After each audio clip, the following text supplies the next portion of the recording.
University. I teach forensic science there. And also, every couple of years or so, I'm hired as a consultant in a criminal case such as this one.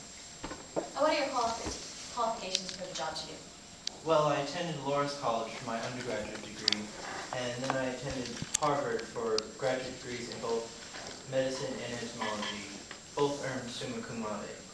I was the vice chair of the American Board of Forensic Entomologists. I was editor-in-chief of the American Forensic Journal. I won the prestigious William S. Harvey Award for Outstanding Achievement in Entomology, in addition to publishing several articles and postdoctoral research.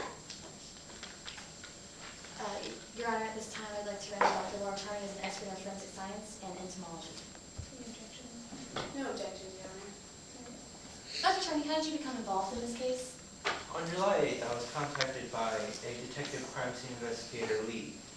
Lee informed me that Lee and his officers had a court order to dig Calkins Cliffs in search of the body. As soon as he said that, I knew why he was contacting me. Calkins Cliffs is the breeding ground for a very rare and very federally protected scarab beetle. What happened next? On July 9th, I attended the dig, and I observed the police discover a body at the Calkins Cliffs. Okay, and what did you observe? Well, the police didn't do a very good job digging up the cliffs. They were throwing soil samples around, and it was quite unprofessional. What happened next? Well, it wasn't long after the body was discovered that the media swarmed around. I was interviewed briefly, and I identified myself as a forensic entomologist, and that I was there to watch the dig. How is it that you're testifying here today? Well, I guess that's how Jackie Owens' attorney found out about me, because it wasn't long after that interview aired that I was contacted and asked to retain my services. Okay, and what services did you perform? Well, I was hired specifically to determine the time of death for the decedent. And in my area of expertise, forensic science, there are 3 ways to determine a time of death when the victim has been dead for over 72 hours, including body decomposition, a vitreous potassium test, and forensic entomology. Okay, can you tell the jury a little bit about body decomposition? Sure. Body decomposition is basically a test in which the scientist examines the body and determines how decomposed the body is based on color and separation of tissues of the body. And what were your conclusions based on body decomposition in this case? Well, I reviewed Dr. Ooms' analysis of body decomposition, and I find that it is largely correct if we agree with his determination. It is important to note that he assumed that the body was buried immediately after death. If the body was buried even a day or 2 afterwards, this would completely throw off his conclusions. Secondly, the doctor used a standard conversion rate because the body was buried underground of 8 times more slowly. But this is not always completely accurate. But the thing that I found most inconclusive was the test itself. Body decomposition is more qualitative than quantitative, meaning that Objection, Your Honor, narration. This is an expert witness testifying to the test of body decomposition and all its findings. Let me ask another question. Okay. Well, first of all, just to clarify, who's Dr. Ooms? Dr. Ooms is the medical examiner for Breckinridge County, Midlands. Okay. And after the assumptions that you just went over, what were the next steps in your investigation of body decomposition? Well, I concluded that Dr. Ooms' conclusions of body decomposition were not reliable. So as a forensic scientist, I moved on to another test to attempt to determine the time of death. What was that test? I measured the vitreous potassium in the victim's eyes. And how did you do that? Can you tell us, the jury, a little bit about what that is? Explain that for them. Sure. When a person is alive, the potassium in the vitreous humor in the eyeball is regulated by the body's normal processes. When a person dies, these processes obviously stop, and potassium rises at a predictable rate.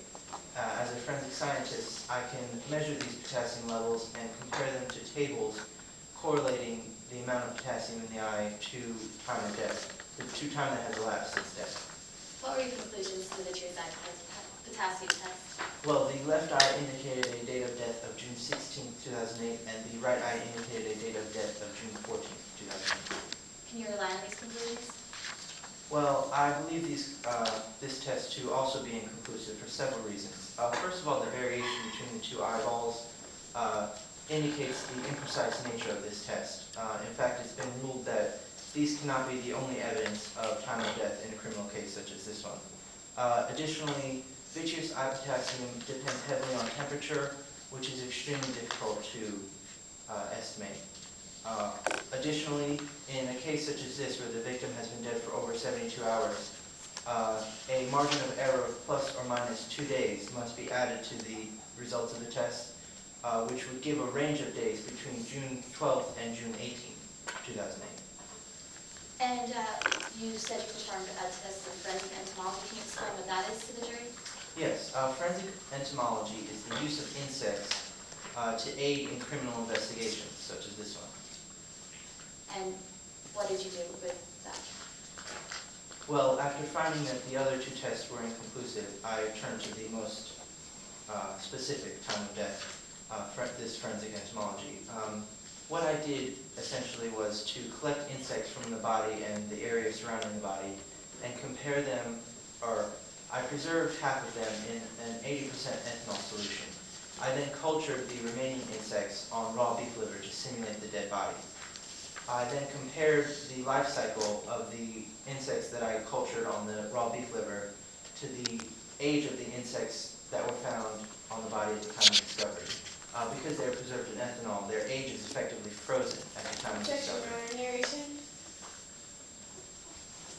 What were your conclusions in this test? Based on this comparison, I found that oviposition must have occurred between 12 and 18 days before my examination, which would put the date of death at June 20th to June 26th, 2008. Ultimately, Dr. Charney, what is your opinion in this case? I can state with a reasonable degree of scientific certainty that the victim, Jacob Bennett, died between the dates of June 20th and June 26th, 2008. Why do you give a range? Well, this science is not precise. There are things that simply cannot be accounted for. As I said, temperature is difficult to account for. Rainfall, the body was buried, things like that. If I could account for all those things, I could give you an exact day, time, whatever you need. But I can't. This isn't a precise science, so the best I can give you is a range of days with a reasonable degree of scientific certainty between June 20th and June 26th. No further questions.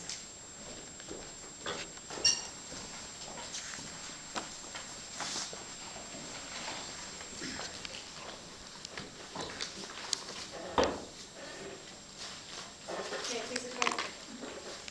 You were hired specifically to determine the date of death of Jacob Bennett. That's correct. You were hired by Jackie Owen's attorney.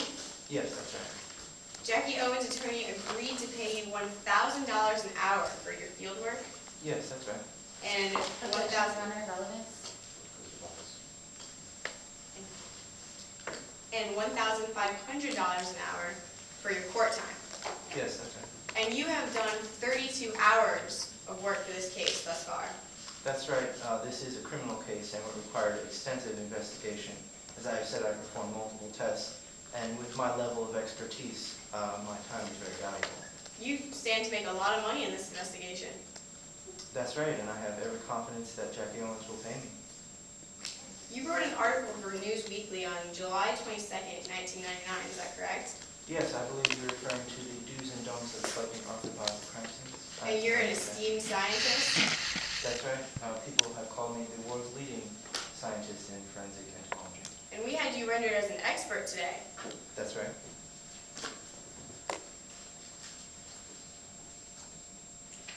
Permission to approach the witness who has been pre-marked prosecution at Exhibit C. Do you recognize this document? Yes, this is the article I wrote. Does it look to be in the same condition as when you last saw it? Yes, it appears to be fair and accurate. Would you consider all of your statements in this still relevant today? Yes, they are. This time I move to have prosecution Exhibit C entered into evidence as prosecution evidence C. No objection, Your Honor. writing, do you collect insects only at every orifice, but also in soil surrounding the body? Yes, that's correct. It is important to collect insects, search for insects within a 30-foot radius of the body, because in the post-larval puparia stage, the Calliphora terranovi can move up to 30 feet from the body.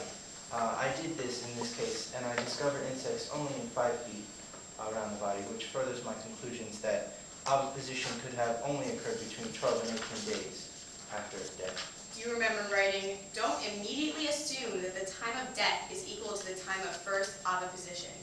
That's correct. In this case, it was reasonable to assume so because the body was buried in a shallow grave in a bag that was largely open. When a person dies, they emit the smell of decay very soon after, and the blowflies smell this decay and go to the body almost immediately. Thank you. You wrote, do not make the assumption. Is that correct? Yes, that's correct. For most lay people, it's important to make no assumptions, but since I am an expert, I am able to reasonably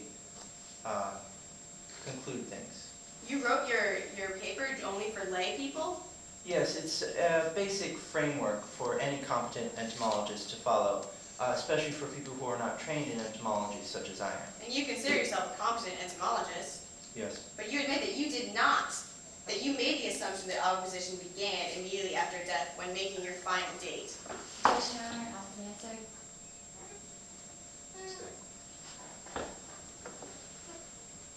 You also wrote, don't assume the environmental temperature at the time the body was found was the temperature for the entire duration of the body's presence at the site in question. Is that correct? Yes, I did write that. And accounting for temperature in your model was very problematic for you, correct? Yes, it's very difficult in this science to account for things such as temperature. The best I can do is collect data from the National Weather Service and estimate as best as I can. I believe the National Weather Service indicated a temperature of 75 degrees. I used a simple formula, and for scientific reasons, my conclusions are based on an assumption that the time of death, or the temperature during the period in question was 70 degrees Fahrenheit. However, the body was buried in an area covered with shade, correct? That's correct. That's why I reduced the temperature from the 75 degrees to 70 degrees. And a lower temperature than what you would have assumed would cause the blowflies to develop slower? That's right. That's why, as I said, I can at best give you a range of dates from June 20 to June 26, 2008. Are you trying to say you accounted for the temperature change? I'm saying that there are things that can't be accounted for, which is why I can only give you a range. So your estimate today is not with the fact that that the temperature might have been different from what you assumed it to be. Yes, Your Honor, often answered. I'm just asking for clarification. It's an expert. She just doesn't like the answer. You didn't enlist local assistance when you went to the area, did you? No, I didn't. In this case, it was not required because I preserved half of the insects in ethanol, and I cultured the remaining insects on raw beef liver. Therefore, the insects that I cultured and the insects that I froze are more or less the same insects. You wrote, always consult local experts when working in regions with which you are unfamiliar. That's correct. As I said, that's a basic framework that should be applied to each case. In this particular case, I was able to perform a scientific experiment in which I had a control group of insects that were found on the body and an experimental group of the same insects found on the body. Sometimes that's not possible because there are less insects, or for whatever reason, an experiment such as that cannot be Mr. Charney, did you enlist local assistance? No, it wasn't necessary in this case because I performed a scientific experiment. Mr. Charney, you said the police did not do a good job when they handled the body. Is that correct? Yeah, they didn't do a very good job when they were excavating the Calkins Cliffs. They should have performed the dig in stages. Instead, they thought they saw where the body was and dug there. They also were throwing soil samples around, which should have been kept separate. And yet you wrote, do make sure other criminal investigators appreciate the importance of preserving entomological evidence. Most won't know how to properly handle evidence for entomological purposes, so it's your responsibility to educate them. That's correct. Did you educate them? I attempted to in this case, but Detective Lee made it very clear that he did not want any input from me on his investigation.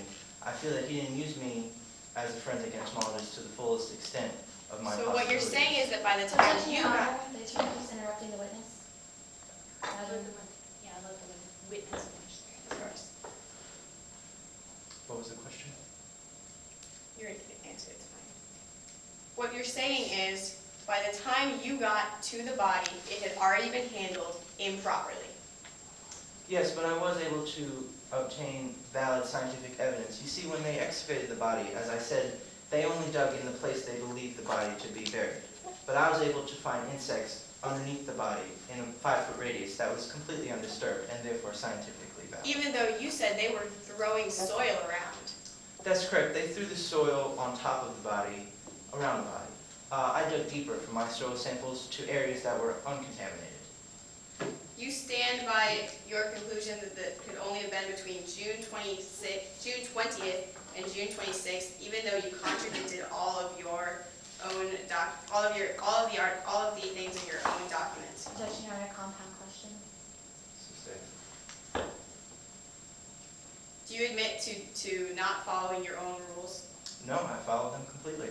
I believe that the outline I wrote in that article should be applied to each case, as I have said, which I did in this case because I am a forensic entomologist. You followed all the rules? That's correct. I applied that framework to this case and I performed scientifically valid conclusions. You consulted local experts? No, as I said, that was not required in this case because I was able to perform a scientific experiment. You were able to identify the time that the body was found? I don't understand your question. You were positively able to determine when the body was found, even though you did not determine the temperature. I still don't understand your question. Compound